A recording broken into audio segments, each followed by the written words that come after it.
Malaysia Madani, you're watching News at 10. I'm Shuhaida Arifin, making the headlines tonight. Ministries and civil servants urged to unite and improve efficiency.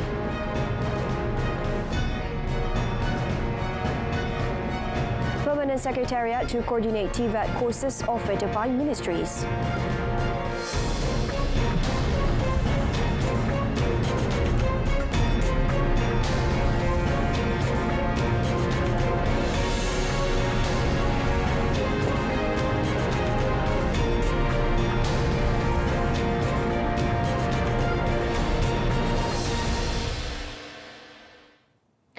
Prime Minister Datuk Seri Anwar Ibrahim today urged all ministries and agencies to improve their respective operational efficiency in every aspect involving the people. Datuk Seri Anwar at the Prime Minister's monthly meeting with the staff of the Prime Minister's Department for Februari said the current challenge is to raise the dignity of the country's administration to a higher and commendable level. He said that the sincerity of leaders and civil servants in carrying out their duties can free the people from all forms of oppression.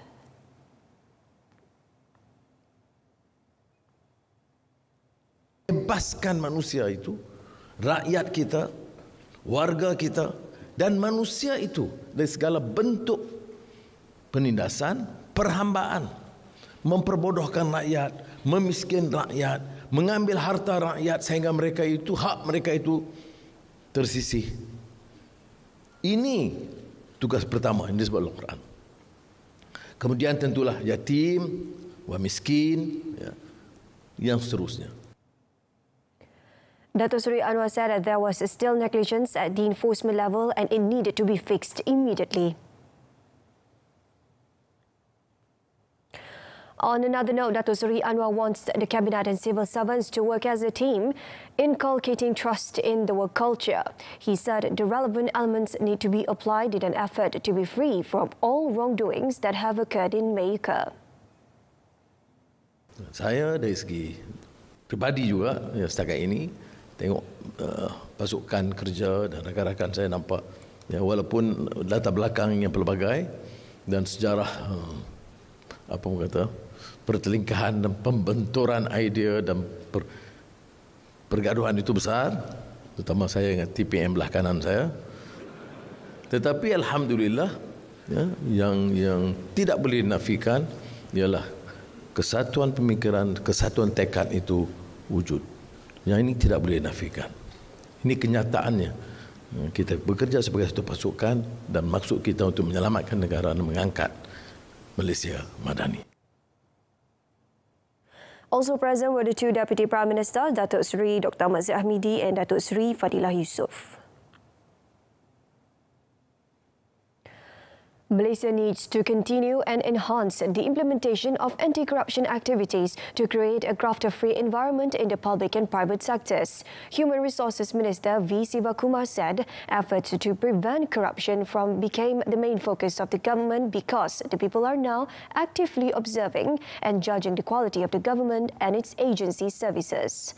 Commenting further on the matter, the minister said good services without corruption give a better perception as well as improving the country's Corruption Perception Index or CPI score in the future. According to him, the country's CPI for last year rose from 62 to 61 out of 180 countries, but in the index released by Transparency International, the country's score dropped 1 point to 47 compared with 48 in the same year. Kerangka ini turut menggariskan 4 objektif strategi yang memberi fokus kepada pertama, tadbir urus, iaitu untuk memastikan organisasi beroperasi demi pihak berkepentingan. Yang kedua, pentadbiran, iaitu untuk memastikan pentadbiran diuruskan dengan cekap, bertanggungjawab dan bebas rasuah. Yang ketiga, perolehan, iaitu untuk memastikan tiada pembaziran dan ketirisan kewangan yang digunakan. Dan yang keempat, penguatkuasaan, iaitu untuk memastikan penguatkuasaan dijalankan berdasarkan prinsip undang-undang dan tiada penyalahgunaan kuasa. The minister added that a total of 27 strategic initiatives have been identified under the plan to curb corruption, abuse of power, malpractice and further empower the best governance and integrity at HRD Corp. A permanent TVET secretariat will be established to coordinate the overlapping of courses offered at TVET training centres, according to Deputy Prime Minister Datuk Seri Dr. Ahmad Zahid Hamidi. The National TVET Committee Chairman said this would involve the private sectors to establish smart partnerships with TVET centres. This, he said, was to address the overlapping courses where ministries and agencies were offering the same courses. Datuk Seri Dr. Ahmad Zahid said concerns have also risen in the big amount of expenses used annually, 6.7 billion ringgit to handle 1,295 TVET centres nationwide through 12 ministries and one agency. He added the private sector must also provide proper equipment for learning.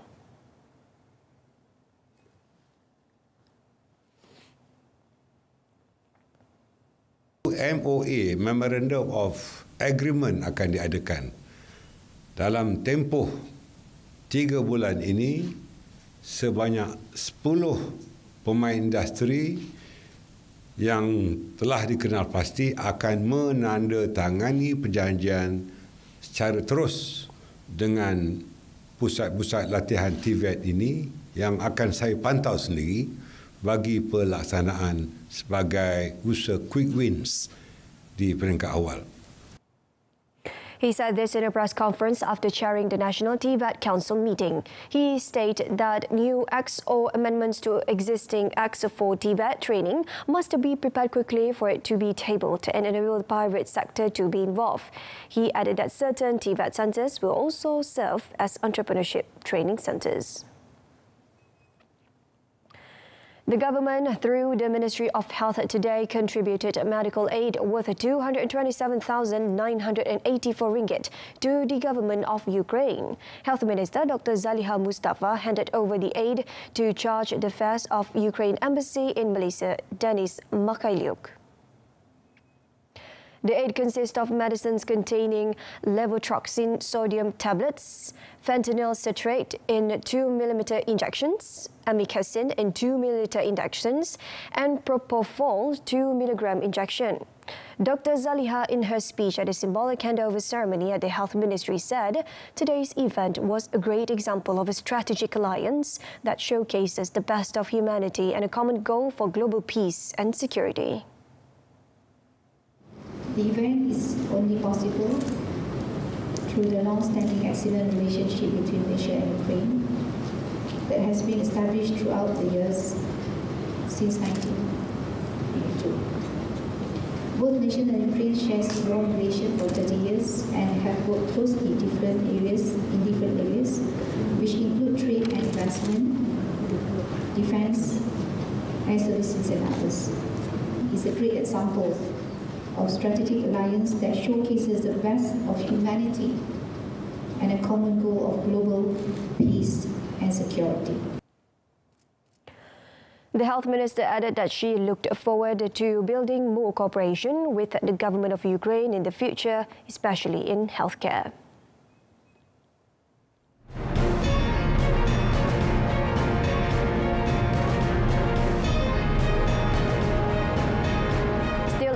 Rakyat urged to be alert while using the internet.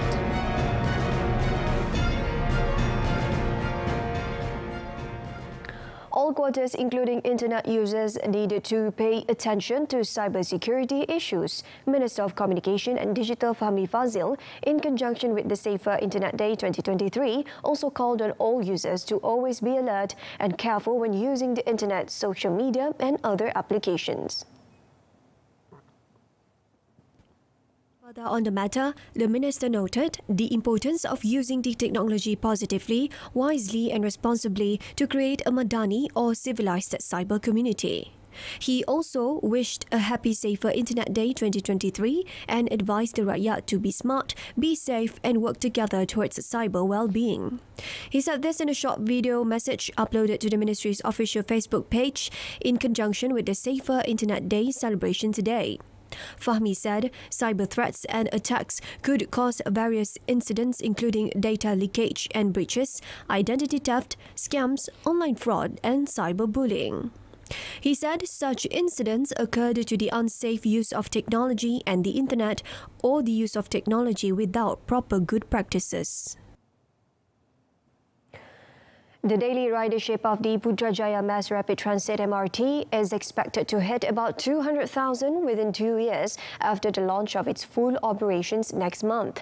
Transport Minister Anthony Loke Siew Fook said the Putrajaya MRT Phase 2 line is now 99.9% complete and should attract more public transport users when it begins service in the middle of next month. Loke said the Putrajaya MRT line, which cost 30.53 billion ringgit in terms of construction and system installations, will cover 36 stations using 49 train sets operating at a frequency of 5 minutes each initially. He said the ministry planned to expand the Titiwangsa station into a major transport hub.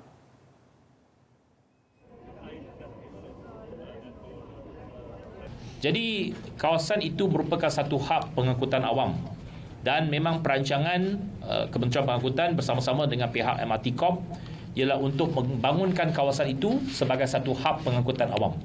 Seperti yang kita lihat tadi semasa lawatan kita, ada satu tapak tanah yang besar dekat sana yang bakal dibangunkan sebagai satu hub TOD, Transit Oriented Development. Kawasan itu kalau masih ingat adalah kawasan flat berkeliling dulu yang dirobohkan. Itu kawasan tapak tersebut yang telah pun dirobohkan dan kawasan itu agak luas dan memang akan digunakan sebagai satu hub pengangkutan awam dan kita akan membangunkan kawasan tersebut berdasarkan kepada konsep Transit Oriented Development ataupun TOD. Loke said the opening of Putrajaya MRT Phase 2 would make it easier for the public and patients to visit Hospital Kuala Lumpur as the station located next to the hospital is equipped with a 400-meter-long walk-a-later. He noted that 107 feeder buses would be provided to support the MR2 service to encourage more people to travel on MRT. When asked on the status of MRT3, Loke said the ministry was waiting for the project approval and tender awards from the Finance Ministry. The 14th International Grain Tag and Eco-Product Exhibition IGEM 2023 will be held in Kuala Lumpur Convention Centre from 4th to 6th October 2023. Minister of Natural Resources, Environment and Climate Change, Nik Ahmad, who officiated the event's soft launch today, was hopeful that platforms like IGEM will provide new technology and innovation to support future-proofing of the country. The theme of this year's IGEM, Race Towards Net Zero Leadership for Climate Action, underscores the executive's priority in mitigating the effects of climate change. It also encourages organizational administrators from various industries to become fluent in the environmental, social and governance pillars and calls for leaders to become climate conscious and have the solid commercial acumen to fulfill the 2030 Sustainable Development Goals. Last year's IGEM brought in 4.25 billion ringgit in business leads despite the economy's post-pandemic recovery, supporting Malaysia's vigorous push for green initiatives to meet the country's ambition for carbon neutrality. The ministry also stated that IGEM this year will deep dive into EV-related subjects such as the adoption of battery electric vehicles. The ministry is also considering including additional EV incentives in the updated budget 2023, which will be presented on 24th February. IGEM is a government initiative to address climate change by offering a trade show for green technologies and eco-friendly solutions. The Labour Recalibration Programme RTK 2.0 fee of 1,500 ringgit is exorbitant for many businesses and operators, especially in industries where hundreds of workers are utilised in a single project. The Real Estate and Housing Developers Association Malaysia REDA said the sum would add up to a hefty sum that may not be financially viable. In a statement released today, its President Dato' Ng Tok said the fee should be kept as low as possible to encourage related businesses to take part in the program, otherwise the high amount can be a deterrent. He said the government's aim should be to help the industries and the nation's economy recover so companies could offer more jobs to more workers and be profitable, enabling them to pay taxes. Dato' Tong said by reverting to a lower fee, any savings could be passed to potential home buyers in terms of lower house prices, even as developers struggle to keep prices down in the face of persistent and rising inflation. However, despite the high cost, REDA encourages employers in all industries with illegal migrant workers to take part in recalibration program to ensure that the well-being of their workers is protected and that their projects and businesses could resume without issues. Employers could start applying for recruitment of foreign workers through RTK 2.0 from 27 January to 31st December this year. The 8 sectors allowed to recruit foreign workers are manufacturing, construction, mining and quarrying, security guards, services, agriculture, plantations and foreign aid. The Malaysian Maritime Enforcement Agency MMEA busted a syndicate believed to be involved in smuggling 80,000 litres of diesel worth 3.62 million ringgit in Sungai Lebam, Kota Tinggi last night. Johor MMEA Director First Admiral Nurul Hizam Zakaria said a patrol boat detected an oil tanker in the waters of Sungai Lebam at 10:05 p.m.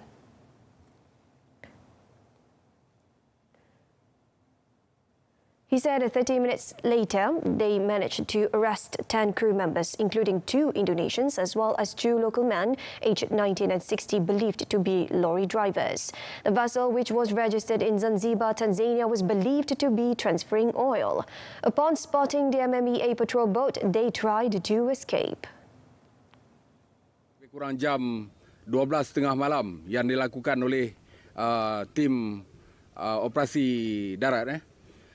Jadi kes ini melibatkan jumlah keseluruhan tangkapan yang dianggarkan bernilai 3.62 juta ringgit.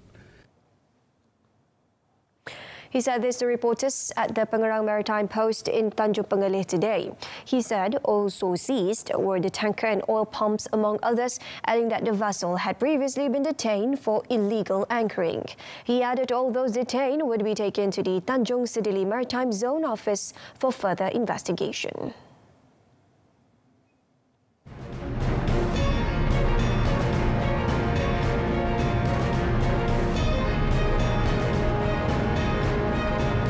In our foreign segment, world rallies to support Turkish quake victims as death toll rises to over 5,000.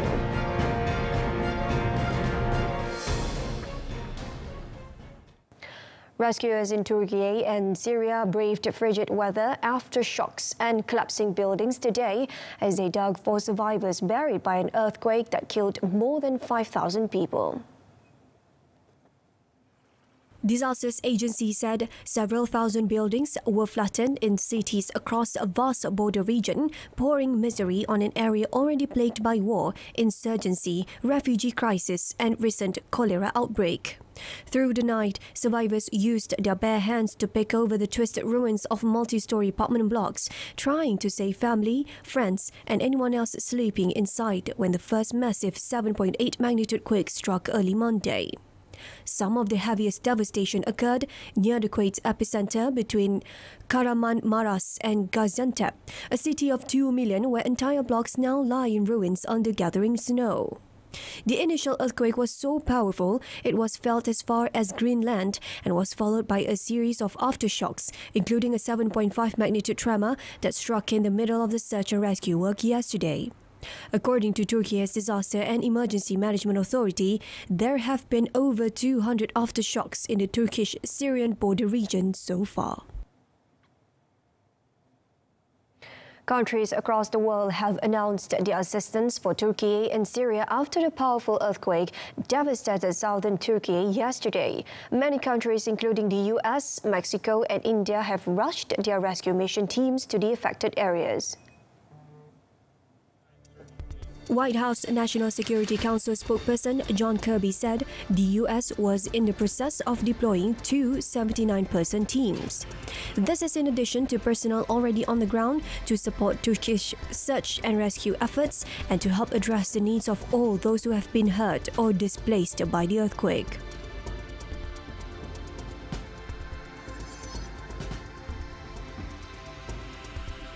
Meanwhile, Mexican search and rescue teams departed last night for southeast Turkey to provide emergency response in the aftermath of the devastating earthquake.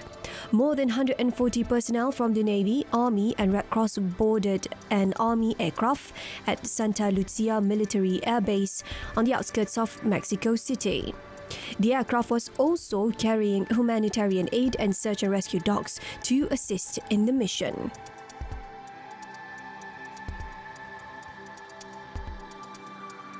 India also dispatched emergency material and equipment to Turkey today, joining international efforts to provide aid a day after the earthquake struck central Turkey and northwest Syria. 2 teams from India's National Disaster Response Force, comprising of approximately 100 personnel, loaded an aircraft with emergency material and equipment in the city of Ghaziabad this morning before being flown to the disaster area for search and rescue operations.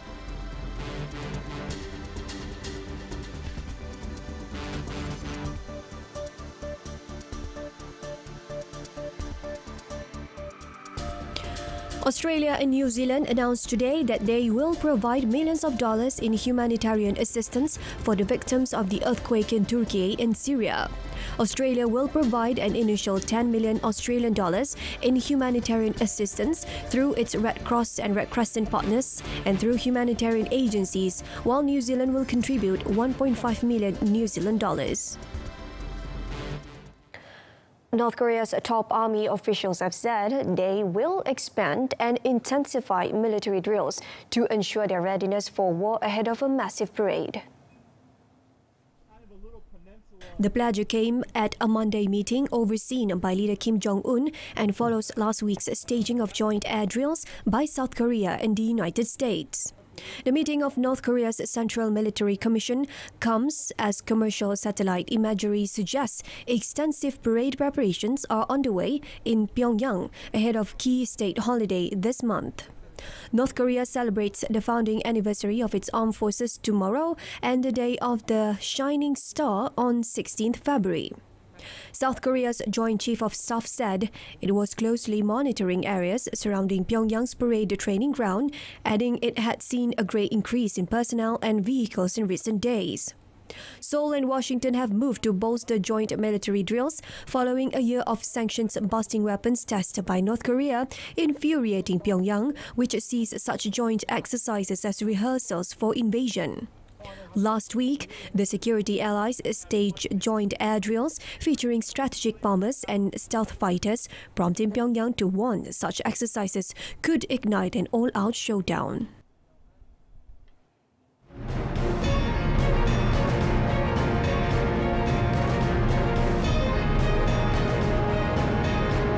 Next in sports, good management and administration vital for sports development.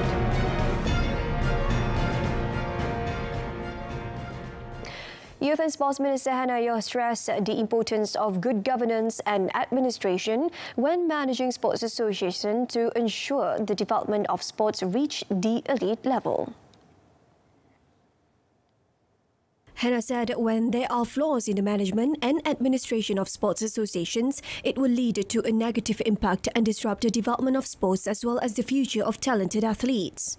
She hoped more representatives from sports associations in the country would be appointed to posts at the global stage, just like Football Association of Malaysia FAM President Dato' Hamidin Muhammad Amin, who was recently elected as FIFA Council member.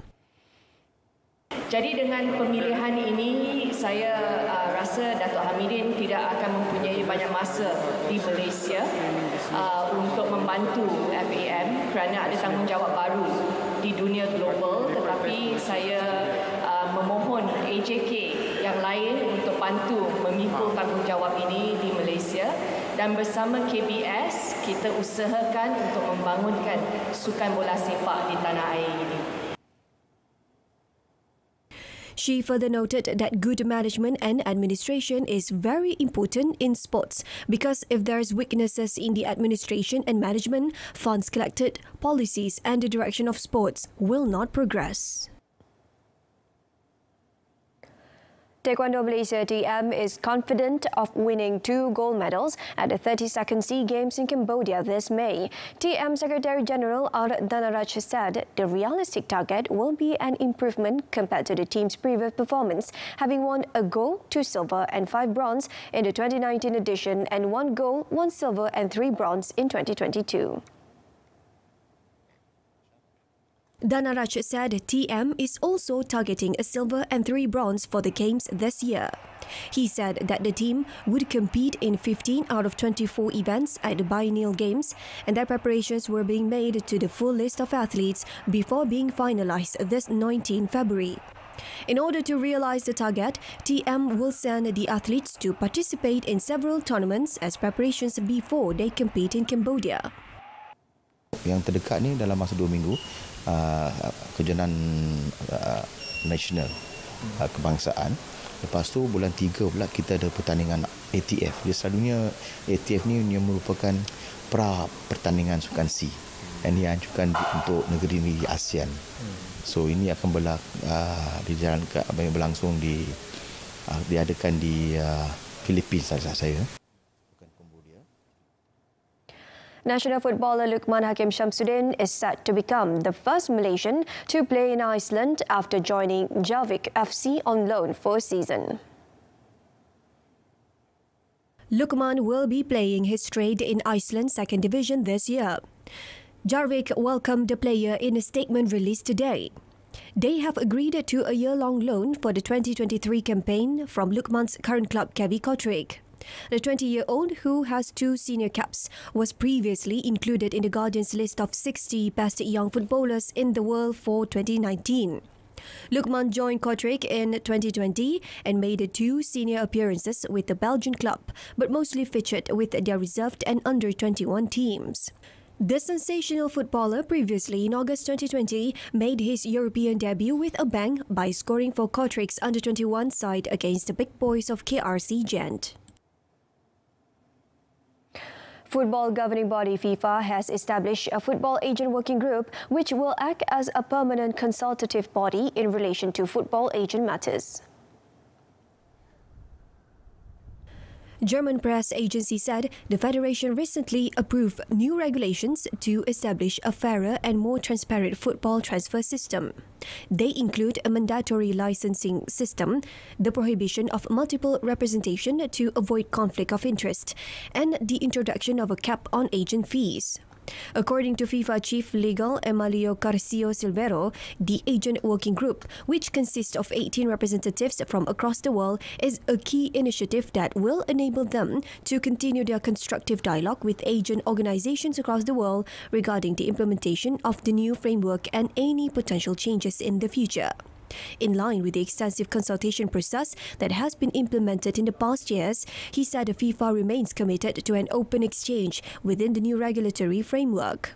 For the record, FIFA has already received over 2,000 license applications through the FIFA agent platform after the FIFA Football Agents regulations entered into force.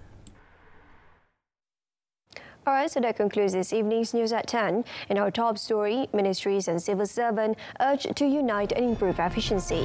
Join us again at 12:30 tomorrow afternoon. Till then, I'm Shuhaida Arifin. Have a pleasant evening.